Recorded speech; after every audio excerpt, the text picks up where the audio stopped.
किसी के लिए अच्छी तो किसी के लिए बुरी हूँ। असल में जिसकी जैसी सोच उसके लिए वैसी हूँ।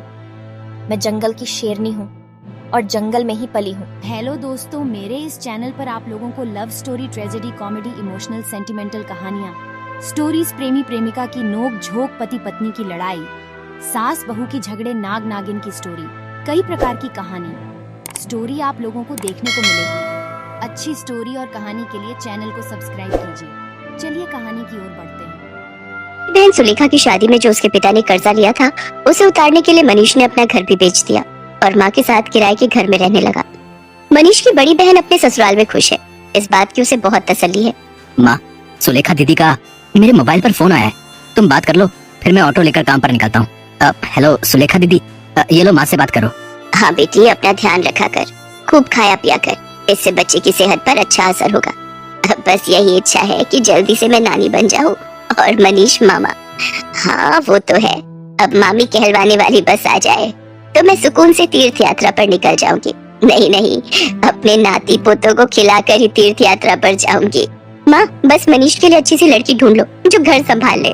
माँ, मुझे देर हो रही है, बाद में बात कर लेना। अच्छा सुलेखा, मैं तेरे से बाद में बात करती हूँ, मनीष को देर हो रही है। मनीष ऑटो लेकर काम पर निकलता है। उसे पहले ही बहुत देर हो चुकी थी, पर रास्ते में जाम भी बहुत था। वो सवारी का इंतजार कर रहा था, तभी उसका एक साथी जो उसकी तरह ऑटो चलाता था, वो किसी लड़की से झगड़ रहा था। अरे देखिए मैडम, ऐसा थोड़ी होता है? जब आपने मुझे यहाँ छोड़ने के लिए पैसे तय किए हैं तो चुपचाप मेरे पैसे दे दो ना। भैया, मैंने आपको बोला ना, मेरा पर्स रास्ते में कहीं गिर गया, मेरा मोबाइल फोन भी उसी में है और सारे पैसे भी। मेरा पर्स कहीं नहीं मिला। मैं तुम्हें बोल रही हूँ ना, मुझे अपना नंबर दे दो, मैं तुम्हारे नंबर पर पैसे भेज दूंगी। अभी मुझे देर हो रही है, मुझे सामने होटल में एक फंक्शन में पहुँचना है। क्या हुआ निरंजन, लड़ क्यों रहे हो सुबह सुबह? अरे देखना यार, सुबह सुबह पहली सवारी मिली और वो भी मुझे पैसे देने के लिए मना कर रही है। इन मैडम का पर्स कहीं खो गया है और मुझसे कह रही है कि पैसे बाद में देंगी। अरे ऐसा थोड़ी होता भाई। कोई बात नहीं निरंजन, कभी कभी किसी की परेशानी को भी समझना चाहिए। एक काम कर, तेरे कितने पैसे बने मैं दे देता हूँ, ये मैडम मुझे बाद में दे देंगी। मनीष निरंजन को ऑटो के 200 रुपए दे देता है। थैंक यू सो मच, मेरा नाम अर्चना है, आप मुझे अपना नंबर दे दो, मैं आपके नंबर पर ऑनलाइन पेमेंट भेज दूंगी। बाकी अगर मुझे देर ना होती तो मैं आपको अभी पैसे दे देती। कोई बात नहीं मैम, ये लीजिए मेरा नंबर। अर्चना नाम की वो लड़की मनीष का मोबाइल नंबर ले लेती है और अगले दिन मनीष के मोबाइल पर पैसे ट्रांसफर कर देती है। आपके पैसे मैंने अकाउंट में भेज दिए हैं, आप चेक कर लीजिए। और कल के लिए एक बार फिर से थैंक यू, आपने अनजान होकर भी मेरी मदद की। अर्चना और मनीष बात करने लगते हैं। अर्चना को मनीष से बात करना बहुत अच्छा लग रहा था। उसके बाद एक दो बार अर्चना की मुलाकात मार्केट में मनीष से हो ही जाती है। धीरे धीरे दोनों दोस्त बन जाते हैं। मनीष को पता चलता है कि अर्चना एक बहुत ही अमीर खानदान की लड़की है, तो वो उसे समझाता है। अर्चना, तुम बहुत ही अमीर खानदान की लड़की हो, तुम में और मेरे में जमीन आसमान का फर्क है। मैं एक मामूली ऑटो रिक्शा चलाने वाला गरीब लड़का हूँ। तुम्हारा और मेरा यूं दोस्ती रखना ठीक नहीं है, प्लीज तुम मुझसे मत मिलो। तुम ना मिलने की बात कर रहे हो, पर आज तो मैं तुम्हें अपने प्यार का इजहार करने आई थी। मैं तुम्हें बहुत पसंद करती हूँ मनीष, मैं अपनी आगे आने वाली पूरी लाइफ तुम्हारे साथ मिलकर जीना चाहती हूँ। कहते कहते अर्चना फूट फूट कर रोने लगती है और मनीष उसे गले लगा लेता है। अर्चना अपने मम्मी पापा से इस बारे में बात करती है और जबरदस्ती मनीष से शादी करने के लिए मना लेती है। इधर मनीष भी अपनी माँ और बहन से इस बारे में बात करता है और एक शुभ मुहूर्त में दोनों की शादी हो जाती है। अर्चना का स्वभाव बहुत अच्छा था, उसे इस बात से कोई फर्क नहीं पड़ता था कि उसकी ससुराल गरीब है, न ही उसने कभी इस बात की कोई शिकायत की। अर्चना, अब तुम मेरे साथ शादी करके खुश तो हो ना? हाँ मनीष, मैंने तुम्हें दिल से प्यार किया है, मैं तुम्हारे साथ बहुत खुश हूँ। माँ जी, सुलेखा दीदी सब मुझे कितना प्यार करते हैं। मुझे तो महसूस ही नहीं हुआ कि मैं अपना घर छोड़कर आई हूँ। तभी अर्चना की सास भी आ जाती है। जीती रहो बहू, हम बहुत भाग्यशाली हैं कि इस घर को तुम्हारे जैसी बहू मिली। अर्चना भाभी, ये देखो, मैं आपके लिए नई साड़ी लाई हूँ, आज आप शाम को कीर्तन में यही पहनना। सुलेखा दीदी, ये साड़ी तो बहुत सुंदर है, ठीक है, पर एक शर्त पर, आज आप मुझे खुद तैयार करोगे, प्रॉमिस? अर्चना की बातें सुनकर सुलेखा की आंखों में आंसू आ जाते हैं। उसने कभी सोचा ही नहीं था कि उसे इतनी प्यारी भाभी से इतना प्यार और सम्मान मिलेगा। सचमुच कुछ ही दिनों में अर्चना ने सबके दिल में एक अलग जगह बना ली। अब तो अर्चना के बिना कोई भी नहीं रहता था। सुलेखा के बेटा पैदा होता है। इधर अर्चना भी गर्भवती हो जाती है। अर्चना के माँ बनने के बारे में जब उसके मम्मी पापा को पता चलता है तो वो उसे मिलने के लिए उसके ससुराल आते हैं, पर अर्चना का घर देखकर दोनों ही मुंह बनाने लगते हैं। अर्चना, तुम अपने मम्मी पापा के पास बैठो, रसोई से चाय और नाश्ता मैं ले आती हूँ। क्या बात है अर्चना, तुम इस हालत में भी घर के काम खुद ही करती हो? तुम्हारे घर में कोई नौकर चाकर नहीं है क्या? कैसी बातें करती हो ललिता, तुम जानती भी हो तुम्हारी बेटी किस घर में ब्याही है। यहाँ 2 वक्त की रोटी खाने के लिए भी सोचना पड़ता है। एक टाइम की सब्जी दूसरे टाइम खाते होंगे ये भला क्या नौकर चाकर रखेंगे? नहीं पापा, ऐसी कोई बात नहीं है। माँ जी और मनीष ने तो मुझे कई बार कहा है कि मैं घर में कोई काम वाली रख लूं, पर पूरा दिन मैं घर पर होती हूँ, मेरा भी मन नहीं लगता, और फिर मैं तो कुछ भी नहीं करती, सारा काम माँ जी ही करती है, मुझे उठने ही नहीं देती। ये लीजिए चाय। अर्चना, तुम्हें ये समोसे बहुत पसंद है ना? मैं ये भी हलवाई से खरीद लाई हूँ, अपने मम्मी पापा को भी दो। नहीं नहीं, मैं ऑयली फूड कम खाती हूँ। और अर्चना, तुम भी ये सब मत खाया करो, तुम्हें इस टाइम में जूस फ्रूट्स ये सब लेना चाहिए। बहन जी, आप तो समझदार हैं, ये समोसे वगैरह ये सब बहुत नुकसानदायक है। मम्मी, आप मेरी टेंशन मत लो, माँ जी मेरा पूरा ख्याल रखती है, वो मुझे समय पर जूस फ्रूट दूध दही सब्जियाँ और सब कुछ खाने के लिए देती है। तभी अर्चना की ननद सुलेखा भी आ जाती है। अर्चना भाभी, मैंने डॉक्टर से अपॉइंटमेंट ले लिया है, कल सुबह 11 बजे आपको मेरे साथ चलना है, तो आपका चेकअप हो जाएगा और बाकी जो इंजेक्शन वगैरह। सुलेखा, तुम्हारा कौन से हॉस्पिटल में बच्चा हुआ था जिस डॉक्टर के बारे में तुम बात कर रही हो? जी, वो बड़े बाजार में जो हॉस्पिटल है जहाँ डॉक्टर नेहा बैठती, वो सस्ता बेकार सा हॉस्पिटल। अर्चना, तुम उस हॉस्पिटल में चेकअप के लिए जाओगी? तुम्हारा दिमाग तो ठीक है। अर्चना, तुम एक मामूली से हॉस्पिटल में चेकअप के लिए जाओगी? तुम चिंता मत करो, इन लोगों के पास अगर तुम्हारे इलाज के लिए पैसे नहीं है तो क्या हुआ, मैं तुम्हारे लिए इस शहर के सबसे बड़े नामी हॉस्पिटल में आज ही बात कर लेता हूँ। और तुम अभी के अभी अपना सामान पैक करो और हमारे साथ चलो। किसके घर? आपके घर पापा? मैं अभी अपना घर छोड़कर कहीं नहीं जा सकती। मुझे डॉक्टर नेहा, जो कि एक बहुत बड़ी और समझदार डॉक्टर है, उन्होंने सुलेखा दीदी की नॉर्मल डिलीवरी की है। उन्होंने मुझे पूरा रेस्ट करने के लिए बोला है। और शायद आपने ठीक से सुना नहीं, मुझे कल सुलेखा दीदी के साथ डॉक्टर के पास जाना है। आप थोड़ी देर और बैठेंगे या जा रहे हैं? क्योंकि अभी ना मनीष आने वाले हैं, वो शहर में एक नया रेस्टोरेंट खुला है, वहाँ पर मेरी फेवरेट आइसक्रीम मिलती है, तो आज मेरा वो खाने का प्लान है, तो हम सब डिनर के लिए जाने वाले हैं। अर्चना का ऐसा कोई प्लान नहीं था, ये उसकी सास और सुलेखा जानते थे, पर अर्चना अपने मम्मी पापा को एहसास दिलाना चाहती थी कि उसके ससुराल वालों का और अपमान ना ही करे तो उनके लिए बेहतर है। अर्चना के मम्मी पापा लज्जित हो जाते हैं और कुछ देर बाद वहाँ से चले जाते हैं। अर्चना की सास और ननद दोनों की आंखों में खुशी के आंसू थे। अर्चना अपनी सास और ननद के गले से लग जाती है। ये कहानी है सुभद्रा की। सुभद्रा गांव में रहती है और उसका बेटा अखिल शहर में। वो वहाँ एक मल्टीनेशनल कंपनी में जॉब करता है। सुभद्रा का बेटा अखिल अचानक से शहर से उससे मिलने गांव आया था। बेटे को देखकर वो बहुत खुश हुई और फिर से वही शिकायतें उसकी शुरू हो गई जो हर माँ की होती हैं। कैसी शक्ल बनाकर रखी है तूने? कितना दुबला हो गया रे तू? अरे खाना पीना ठीक से खाता नहीं है क्या?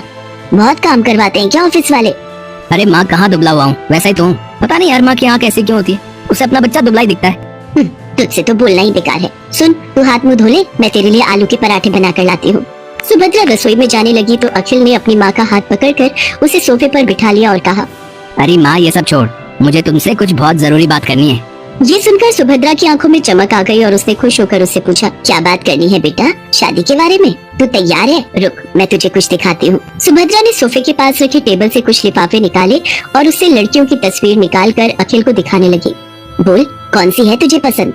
अखिल ने उन तस्वीरों को बेमन से देखा और माँ से कहा, माँ, मुझे इनमें से कोई भी पसंद नहीं है। क्या बोल रहा है तू? सारी इतनी सुंदर है, पढ़ी लिखी भी है। तब अखिल ने अपनी माँ से जो बात कही उसे सुनकर उनके चेहरे पर चमक आ गई। अरे सच, तूने लड़की पसंद कर ली है? अरे कौन है वो? क्या नाम है उसका? कहाँ की है? अरे माँ, एक साथ इतने सारे सवाल। ये कहकर अखिल ने अपना मोबाइल निकाला और उसकी गैलरी से आकांक्षा की तस्वीर निकाल कर दिखाई। उसे देखकर सुभद्रा बहुत खुश हुई। वाह, कितनी सुंदर है मेरी बहू। मैं बहुत खुश हूँ बेटा, बहुत खुश। अखिल और आकांक्षा की शादी हो गई। जब वो पहली बार उसे लेकर घर आया तो सुभद्रा द्वार पर उसकी आरती उतार रही थी, तो आकांक्षा को ये सब पसंद नहीं आ रहा था। आकांक्षा शहर में रहने वाली मॉडर्न ख्यालों की लड़की थी। उसने सुभद्रा से कहा, क्या मम्मी जी, अब ये सब कौन करता है? अरे क्यों नहीं करता, सभी करते हैं। लक्ष्मी हो तुम मेरे घर की, और लक्ष्मी का स्वागत तो ऐसे ही किया जाता है। सुभद्रा की बातों को सुनकर आकांक्षा ने अपना मुंह बना लिया। अखिल चाहता था कि आकांक्षा थोड़े दिन माँ के साथ रहे, क्योंकि उसकी कंपनी वाले उसे देश से बाहर भेजने वाले थे। आकांक्षा ने भी कभी गांव देखा नहीं था, इसलिए उसने अखिल की बात टाली भी नहीं। ठीक है बाबा, लेकिन जल्दी आ जाना, मैं यहाँ अकेले बोर हो जाऊंगी। अखिल शहर चला गया। एक दिन की बात है, सुबह का समय था। आकांक्षा अपने कमरे में सोई हुई थी। सुभद्रा घंटी बजाते हुए पूजा कर रही थी। घंटी की आवाज से आकांक्षा डिस्टर्ब हो रही थी। वो गुस्से में बाहर आई और सुभद्रा से कहा, क्या मम्मी जी, सुबह सुबह इतना शोर क्यों कर रही हैं आप? ऐसा नहीं कहते बहू, मैं पूजा कर रही हूँ और अब तो सुबह के 7 बज गए। 7 बज गए तो मैं क्या करूँ? मुझे आप जैसे गवारों की तरह जल्दी उठने की आदत नहीं है। चलिए अब बंद करिए ये सब और मुझे सोने दीजिए। सुभद्रा को अपनी बहू की बात बहुत बुरी लगी, लेकिन वो चुप रह गई और खुद को ही दोष देने लगी। मेरी ही गलती है। अरे वो शहर की है, वहाँ लोग देर से सोते हैं, देर से जागते हैं। मुझे इस बात का ख्याल रखना चाहिए। आकांक्षा ज्यादातर समय या सोकर बिताती या अपने दोस्तों से बात करके। वो सुभद्रा की कोई मदद नहीं करती। एक दिन वो फोन पर बातें कर रही थी और सुभद्रा अपने बैल को चारा दे रही थी तो अचानक उसका बैल जोर से रंभाने लगा। अरे क्या हो गया, क्यों गुस्सा कर रहे है तू? मैं आ तो गई खाना देने। हाँ ठीक है, मैंने आज थोड़ी देर कर दी। अरे क्या करती, मेरे घुटनों में जोरों का दर्द जो था। बूढ़ी हो गई हूँ ना मैं। उधर फोन पर बातें करती आकांक्षा की दोस्त ने बैल के रंभाने की आवाज सुनी तो उसने कहा, अरे क्या बात है आकांक्षा, तबेले में है क्या तू? ये पीछे से कैसी आवाज आ रही है? अरे गाँव है ना ये, यहाँ तो गाय भैंस की आवाज आएगी ना, कोई डीजे तो बजेगा नहीं। अच्छा सुन, मैं तुझसे थोड़ी देर में बात करती हूँ। आकांक्षा ने फोन काटा और सीधे सुभद्रा के पास पहुंची। क्या मम्मी जी, आप लोगों को जरा भी तमीज नहीं है क्या? अरे मैं फोन पर बातें कर रही हूँ और आपका ये बैल शोर कर रहा है। अरे मेरी बेइज्जती होती है दोस्तों के सामने, आपको बड़ा मजा आता है ना मुझे तंग करने में। ये तुम कैसी बातें कर रही हो बहू, मैं भला तुम्हें क्यों तंग करूंगी? और जहाँ तक बात रही इसके रंभाने की, तो इसे भूख लगी थी। अब ये बेचारा हमारी तरह खाना तो मांग नहीं सकता, जानवर है ना। ये जानवर है, आप तो नहीं। कान खोल कर सुन लीजिए, जब मैं अपने दोस्तों से बात करूँ तो इसे बाहर ले जाइए, नहीं तो मैं ये घर छोड़कर चली जाऊंगी। अरे नरक बना दिया है मेरा जीवन आप लोगों ने। सुप्रिया फिर से खामोश रह गई। एक दिन जब वो गोबर से घर का आंगन लीप रही थी तो आकांक्षा फिर से नाक बंद करके टमटमाती हुई बाहर आई और गुस्से में सुप्रिया से कहा, क्या है मम्मी जी ये क्या है? पूरे घर में आपने बदबू फैला दी है। बहू गोबर है ये, पता है कितना पवित्र होता है, घर में कीटाणुओं को प्रवेश नहीं करने देता ये। अरे क्यों मेरे पीछे पड़ी हैं आप? नहीं चाहिए मुझे अपने घर में गोबर वोबर, जब मैं चली जाऊंगी तो करते रहना ये सब। बिल्कुल गवारों के बीच में छोड़कर गया ये अखिल। कंपनी वालों ने 2 महीने की ट्रेनिंग और बढ़ा दी उसकी। 2 महीने इस गांव को और झेलना पड़ेगा मुझे। सुप्रिया आकांक्षा की किसी बात का बुरा नहीं मानती, वो उसे बहुत प्यार करती थी। एक दिन की बात है, सुप्रिया ने आकांक्षा से कहा, बहू आज कुछ लोग तुम्हें देखने के लिए आ रहे हैं। वो क्या है ना कि ये लोग शादी में नहीं आ पाए थे मुझे देखने। अरे मैं क्या कोई नुमाइश की चीज हो जो मुझे देखने आ रहे हैं? सुनिए, उन लोगों को मना कर दीजिए, मुझे किसी से नहीं मिलना। आकांक्षा बार बार सुप्रिया का अपमान करती और बार बार उसे जड़ी कटी सुनाती, लेकिन सुप्रिया अपनी बहू को कुछ नहीं कहती।